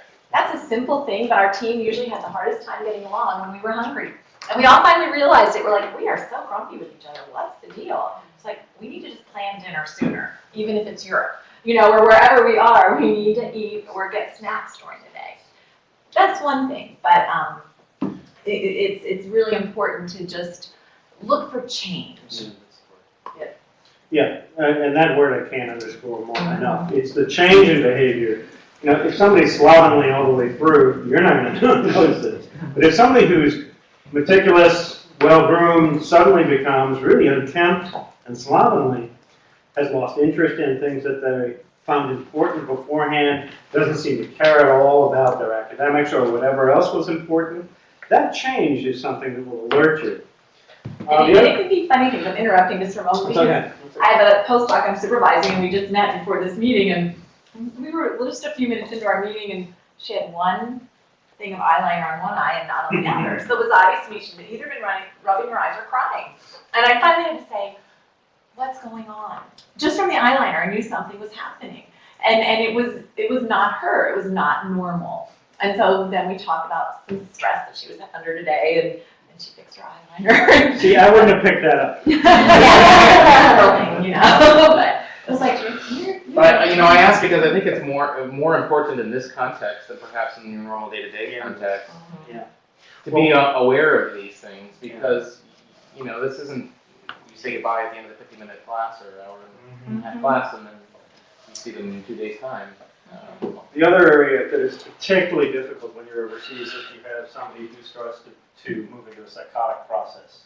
Okay, and with somebody who starts saying things that just don't make sense, or they're really bizarre, or odd. Sometimes we just kind of want to pass these off as, well, that was kind of stupid or crazy or whatever, and move on. Not at all. When you hear something that's strange or bizarre, orient towards it and see and engage. And if what continues is bizarre and strange, then you very quickly need to connect this person up with a mental health professional, because you have somebody who's moving into an acute psychotic process. And this could be an issue of saving someone's life. Yeah. I mean, I'm quite confident that one of our students' lives was saved this last semester. He was sitting in Australia, not on a program led by faculty, but he went away somewhere on spring break, and when he came back, he was just out of his mind, is how I would describe it. It was delusional, and somebody noticed that and dealt with it, and, unchecked, that could have been really catastrophic for him. On-campus example, a student on 6th floor of the Choi apartments, and there's the inner atrium, plus the balconies that surround that atrium, held his nose and jumped over the balcony because he thought it was a swimming pool. He was psychotic. He had lost orientation and any sense of where he was. So while psychotic people generally aren't dangerous, their loss of touch with reality can cause them to have deadly experiences. And psychosis can be drug-induced. It can be truly just a mental health issue. It can be from marijuana. It can switch you into paranoia, just like that. And so students will come in all the time and go, oh my gosh, what's happened to me? Their brain is whacked out, is how they describe it, and it's not even from LSD. That absolutely can take you there, and heroin can take you there, but it can be even from marijuana. And students can be smoking it for years and suddenly get a paranoid reaction, and it can take them down a trail that is petrifying for them. So just be aware of change. Is what we're saying generating questions? Yeah. Yes. Yeah. I'm assuming that if I'm dealing with somebody who has alcohol poisoning, a drug overdose, or a psychotic episode, or active suicidal ideation, what I do is I immediately call the authorities to have this person transported to a medical facility, and then I call I mean, ASU, because I'll that go into details about that. because what I don't like is this. I mean, it's common for people to make this division. We've got physical health problems and we've got mental health, but somebody who's psychotic might as well have just gotten a concussion, and it should be dealt with in as expeditious and emergency-based fashion as possible. Yes, and I mean, some people, I do the Red Watchman training. I don't know if any of you are familiar with the Red Watchman out of Stony Brook, New York. It was a training that was put together by one of the MDs in the health center there after her son, who was at Northwestern, died of alcohol poisoning at the end of his freshman year. When you have alcohol poisoning, you have a medical emergency. And that needs to be directly responded to as a medical emergency. Because you can get the suppression of respiration that was talked about. My hunch is that wasn't the date rape drug, that was the alcohol. Okay. You have a life-threatening circumstance going on, and you can have somebody who's you don't know how much they've ingested, and their alcohol levels continuing to rise because it's continuing to be absorbed. So treat it like a medical emergency. Right, because I would no sooner make a judgment about whether or not somebody has a broken leg, for example. Exactly. And this is no different. Exactly. So It's not up to me to decide how much alcohol is, if a kid is passed out, or vomiting, You or can't blacked make that out, or up. psychotic. I am not qualified to deal with that any more than I would be if they were having an acute case of appendicitis. This is all true, but it can be a little bit gray when it's not a student who's incapacitated. This is a student who's standing in front of you, talking to you, and you want to compel them to get assistance, but you can't necessarily force them to do so. If we're talking about a mental health crisis. So it does become more difficult, but to the main premise, I think, of what you're asking, yes, absolutely. The first step in all of these cases is get the students the help that they need, and then notify. I just want to briefly say what a powerful tool that you have. I've trained probably in my time at ASU over 40 doctoral-level psychotherapists. They're at the end of their training, but the truth of the matter is what I train them to do is to listen. That very close listening in and of itself moves you towards connecting people up with resources, and understand what's going on and often de-escalate this. Often that's all that's needed in circumstances. But once they are heard, things quiet down considerably. So don't throw away that skill that you have and don't diminish it. It's very powerful. I just want to reiterate that for our students, the pre-departure meetings that we've organized, as I said, we have brought in some guests from counseling services and wellness, and we talk to the student, or they talk to the students about these warning signs. So the students have been trained, for want of a better word, on these signals to look out for one another, and if they notice something, to come to you, the faculty directors, with that information. So just know that we have to the students to help each other out as well. Question? I have a question. In our program, we are seeing more and more returning veterans who are coming to our program. We are going to Israel. And we have a lot of students who are returning veterans with PTSD. That are going to Israel. Some of the site visits that we make in our program act as triggers for some of the PTSD that we're seeing in our students. And it's almost like you can see a switch. All of a sudden, so-and-so isn't with us anymore. Yep. And what should we be doing in those situations? Because we're seeing it in increasing numbers every year with this particular issue with our students. I would do prep work, pull them aside, it's a group of them, if you want to, if they've owned it, if they haven't do one-on-one, if they're saying I'm a vet, then pull all the vets together and say, what do you know are your triggers? What do you need from us? What do you need to be safe? Have you been abroad to Israel before? Like, do you know where you're taking them? You know, you can even say in advance if this, I studied there, I'm dancing on the 4th of July in Ben Yehuda Street, and I feel a gun, a machine gun hitting me, and one of the little army guys is dancing behind me with his gun on, because he has where's gun, I'm getting hit by a gun. And I'm like, oh my gosh, that could freak out somebody, and you're, in trauma. And so they know enough. I just worked with a vet this early winter who, this was news to me, he said, Amy, and it's been 10 years since he was in Iraq, every time those fireworks go off at a football game, my buddy and I hit the deck on the way to the football game. It doesn't matter where we are. It doesn't matter how much work we've done, we're on the ground. Fireworks will probably always do that to me. Wow. That's one thing to observe is they will click together. Yeah, we do. And they'll rely on each other as a team, just like what they're used to in the military. Yeah. They rely as a team and support each other. So get that bond pretty tight and let them talk about what they know are their triggers. And know that they've lived with it. So they have already developed a level of coping. And it really becomes a matter of how do you support their coping mechanisms. And they can be rich for the group afterwards, Yeah. because their sensitivity of what they've seen in their world, bring that in, because Israel has had so much rich history and traumatic history itself. Counter-terrorism. Yeah. I kind of, So let them bring into the group what they're feeling afterwards, what they've experienced. It can be so rich for the whole group and learn from them. sometimes as a clinician, I think of it as the sort of protective things that a diabetic has to do. Somebody with PTSD has not a dissimilar kind of approach, that they have to be prepared, they have to know certain circumstances, they have to be aware of what's going on in a given moment.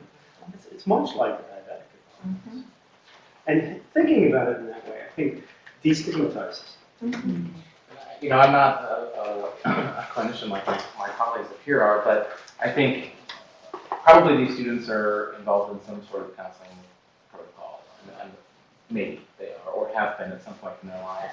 Some advice that I often get when I contact counseling services is, encourage students, even if they're not currently seeing a counselor, to do so that they can feel grounded, or they can talk to a professional that's not the two of you, to create a plan.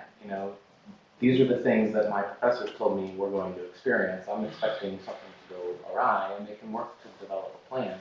The other thing I would say is that either you or the students in advance, now, could contact HTH, self-identify, and HTH can reach out and find an appropriate clinician to be available should the student need it on the ground in Jerusalem.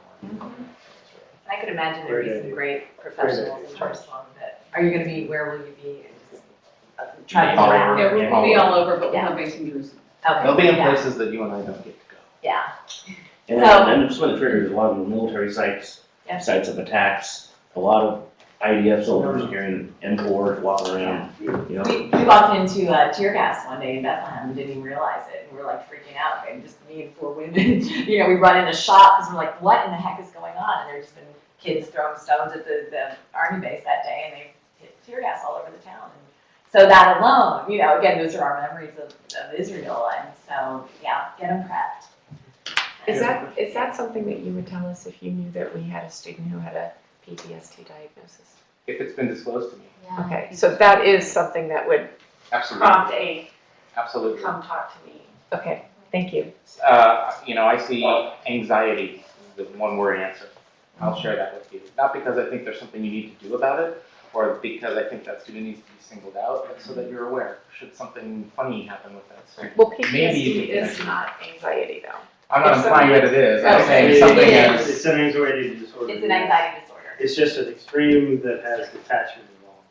That wasn't my point. My point was, I see a word like anxiety, which to me is much less powerful, or, I don't know, I think of that differently than I think of something like PTSD. So, even a general, I suffer from, was the absolute. Who even told us when they have I don't know that that I've seen. So- Let me I'm a generalize about what post-traumatic. We had a. I just haven't heard anything about really any of my students. Yeah. So I'm kind of like, oh gosh, maybe I there's think someone what I that can can say see is you. every one of us in here has a little bit of post-traumatic. We had a helicopter There's- pilot. Everybody who has ever had an overwhelming experience has had a flavor of that. So let's not separate this and make it a very, very different sort of experience. It's not.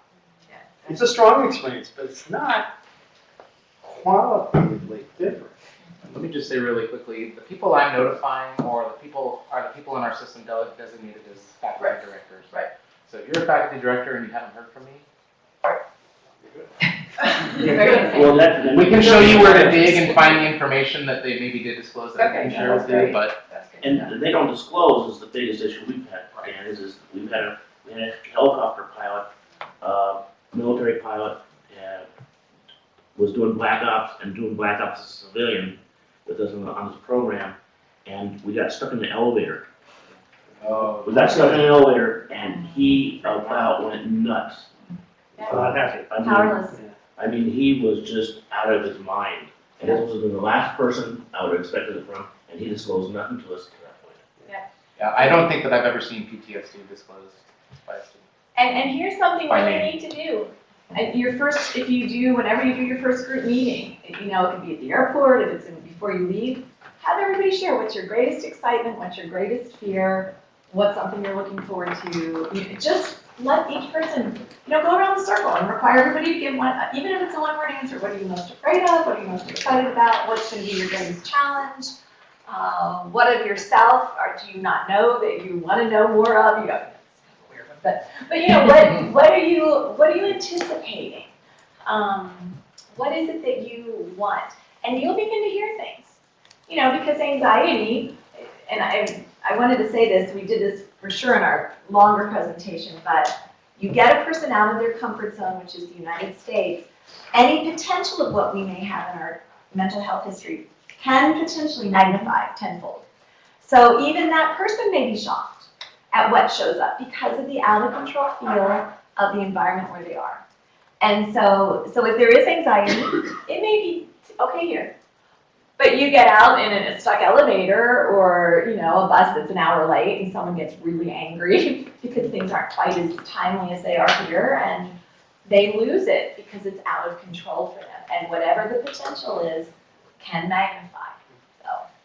Let me add, just real quickly, one of the things that I'm responsible for is the training of the community assistants in all the residence halls. These are the folks that really are our eyes and ears to looking for distress in the community. And you'd think that what we would do is train them up on all the ways in which a person could look distressed. Actually not. We give them a little bit of that, not a lot more than we've even given you. And then we teach them how to create community. Because that's the buffer. If you are seen as the safe person that they can connect with, you're way ahead of the game. That's suicide prevention in our training programs. is creating community where there's a safe person that you can connect with prevents suicide. Okay? In a similar fashion, if you are open, available, and connect on a more personal level, you've created a community that will prepare them for dealing with these escalated anxieties. And give them room to talk, give them room to process. You've been to an intense place, you've experienced some amazing things, and process it. You know, we were in the Louvre for a whole day. That night we talked about body image and the beauty of women in the Louvre on those paintings versus America. And, you know, we talked about issues and we went to Dachau. We talked about what is our world really. You know, we spent a lot of time afterwards really processing. What are you feeling? That's the greatest question you can ask your students abroad is, what are you feeling? If I could just have you, in these last minutes, talk about what is the most common stresses, because, I mean, I don't expect I'm gonna have any PTSD students, they're all 20. So, what are, maybe homesickness? Childhood trauma. Childhood trauma, sexual trauma. Yeah. Yeah, but what is most likely to happen? Homesickness, I guess? Like, what are Anxiety the has ones been that one. Yeah, I mean, it's kind of a hard question to answer because I don't necessarily know. That doesn't necessarily come out in the reporting. Homesickness certainly is something that we hear about all the time. Anxiety, discomfort, but these things can kind of confound. I mean, they can build on each other. I couldn't tell you what the most common mental health distress or mental distress. Let me give you a scenario, and it's the going overseas to have an experience scenario. Okay, where you can go over and it's like a big Las Vegas. You know, what happens overseas stays overseas kind of idea. YOLO. Yeah, yeah, exactly. Dangerous sort of perspective to take can lead people to act and behave in ways that suddenly they reflect upon and are stunned, become either extremely depressed or feel guilty, or extremely anxious as a consequence of behavior that was really outside the bounds of what they normally would venture into, and the fantasy of venturing into it and the reality of venturing into it are quite different. So you'll get that kind of response, as well as homesickness, depression that can come up, the recognition that, you know what, I was depressed at ASU and I thought, well, if I went overseas I'd feel a lot better, and I don't, I feel just as bad. I brought myself with me. So, well, that's what they come to realize, it's like, it must be me. And that can create some hopelessness, okay? So you'll get that sort of thing as well. Yeah, you know, the general lack of familiarity with the context, the removal of the typical support system or the normal benchmarks or landmarks that one has in their day-to-day life. I think that difference, whether it's manifest as homesickness or culture shock or whatever it is that we'd like to call it, I think is probably the main trigger. And remember, behavior is always a symptom. So the behaviors, if they're kind of living wild and that's not how they live here, or they've gotten involved with an international partner, which they thought would be fun, and then they realize they've gotten in some traumatic situations. Remember, the behaviors are always symptomatic of something deeper. So just because they're going out and getting drunk every night, it's like, oh, that's what college students do. No, not all college students do that. And they're probably numbing out in some way for some reason. So then it is doing are you scared? Are you feeling out of control? Do you understand your behaviors are going to get you in trouble and this could compromise you being here? But remember, don't judge the behavior, but talk about behavior because there's consequences to it, but realize they're doing that behavior like the tip of the iceberg because of lots of stuff underneath that, you know, that's where they'll need more help and support eventually. But for you, just remember, if you're seeing out of the ordinary behaviors that are scary to you, there's something deeper going on. And that's where you've got to check in with them and really find out what's happening. So The probability that I want to make sure we touch on today is the probability or the possibility of sexual assault or some kind of violation. And some people aren't quite sure, well, what should I do if a student comes up to me and says, you know, I was taken advantage of, the vernacular was taken advantage of, or just straight out, I was raped. What do you do? I think the best way to kind of phrase this is take a look at a national campaign or international campaign that's going on. It's Start by Believing. Google that. There's an 8-minute video on responding to sexual assault. With real, and the ASU became the first university police department to support the Start by Believing campaign in the nation. Okay, it's the first in the nation. Very good video, take a look at it. But you start by listening, not questioning, not challenging, not suggesting that they're responsible in some way for what occurred. You start by listening. Okay? And secondarily, you give them control of the conversation. Okay? If this person's been sexually assaulted, they've had control taken away from them. Okay? So if you begin to control what's going to happen to them in response to their sexual assault, you're continuing the process for them.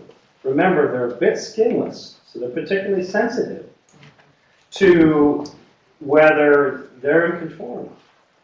Listen, don't control, let them know that they're not at fault, are the three main things that you do in responding to sexual assault. And try not to judge or make And why aren't we calling the police since a crime has been committed? Well, yeah, the three main things are the first openers. Then we need to think of contact with authorities, okay? Hospital contacts. Now, in the States, what I would say is a sane nurse or a forensic nurse examination if the student wants to press charges. Okay. Overseas, if there's a forensic nurse and they're going to press charges, same thing. Regardless of whether that's what ultimately will be chosen, medically there are concerns. There needs to be preventive intervention around sexually transmitted infections. There may well be physical tearing or harm that's been done that needs to be examined and treated. There's prophylactic medications that need to be taken, and often prophylactic pregnancy prevention. So that medical piece is very important. On top of that as well is a offering of as close as possible some kind of conversation with a trained counselor. Okay? So if we could just end any last minute stand on a brief recap of our insurance policy. Sure, that's a good segue. I'll be very, very brief. I'm looking just to make sure that my steps to take in an emergency when a participant has been a victim of sexual violence. Number one, ensure the participant's safety. Number two, contact local emergency services. So I'm glad you got it. And go to the ASU Wellness website. There's a toggle under sexual assault that says literally what to do when somebody has been a sexual assault victim, and also for the victim itself, what to do if I've been sexually assaulted. Right on the ASU Wellness website under sexual assault. And build your team so that there's buddy systems, so that they, really encourage them not to go out alone. Make sure there's people accountable to each other. Do a head count if you do go out. Keep an eye on everybody. Don't let someone get in a taxi by themselves late at night. And help them be accountable. They're young adults. They need to watch out for each other. So if you can do that preventatively, that can help a whole lot with things happening in the night. and help them to work at respecting their bodies, themselves. Realize that even if it's short term and it seems really romantic, take care of yourself. So that's always a great conversation to have. Well, they need to understand that the sexual mores and the attitudes towards gender are very different across different cultures. And they've got to know that, because otherwise they're living a fantasy. And you've got the counseling services resources. If you need anything before you go, you need to call a counselor on duty, just call our number, and we would love to talk with you. Okay? Thank you. Thank you. Okay, speaking of fantasies, we have an insurance provider with no deductible and no out-of-pocket copays for incidents overseas. Is anybody in the room representing a program that's based in the U.S.? No, good. All of you will be covered, all of your students will be covered by this insurance policy through HGH. This is a special plan for generally for US citizens traveling outside of the US. If you're not a US citizen, you're generally still covered.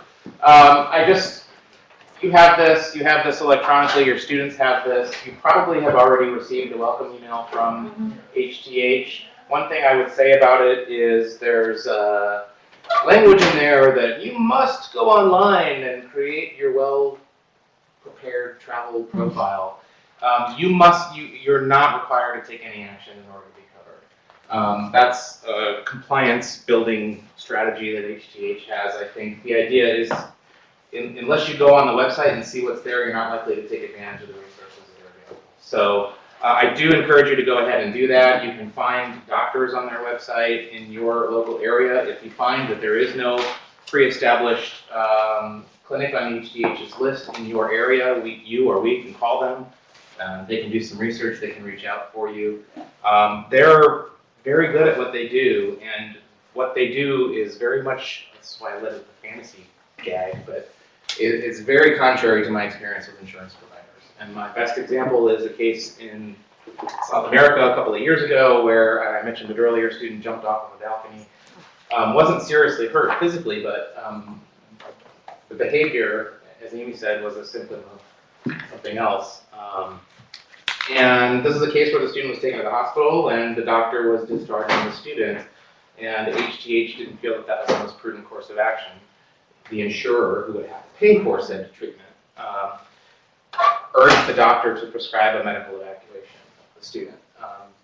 All of the information that they had suggested that that was the most appropriate thing to do. So they asked to pay a $50,000 bill, basically, to get this student what he needed. So they sent a nurse first class from Atlanta down to Brazil and met the student at the airport, took the student back to Phoenix, first class, handed the student off to mom and dad. There was follow-on treatment that was provided. So they really are good at what they do, and I do urge you, if you need any medical care while you're there, if your students need any medical care, please don't hesitate to call them. The number that we give you in this booklet, also here, is they do take collect calls. So if you happen to know how to make a collect call from your host country, you can call them for I don't know how to do that. So that, for whatever that's worth. They do have mental health coverage. They do have coverage for injuries resulting from the use of alcohol, which nobody else does. So you have the policy. It's good coverage. It's for the entire state of Arizona. So any of your colleagues at U of A or NAU, they're covered also. And also, should you or your students need to pay out of pocket, or go to a doctor and then file a claim for reimbursement that HTH will cover, the student needs to pay for that. Like, you can't pay for that, put it on your group claim and get reimbursed.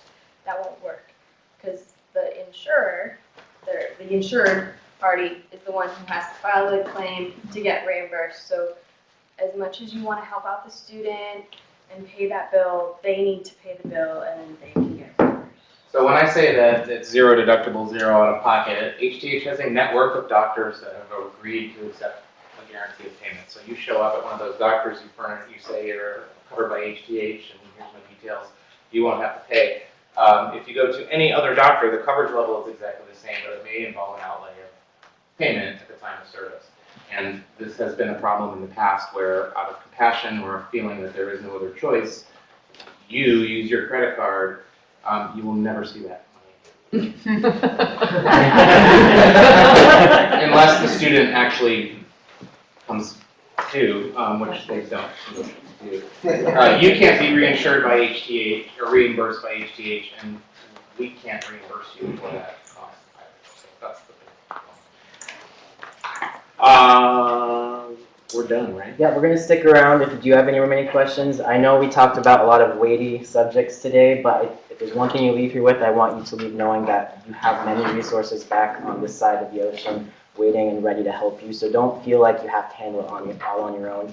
Please leave knowing that you can call us with any incident that arises and we'll help you in whatever way we can and connect you to those resources. Thank you very much for your time and attention, and if you have questions, we will stick around.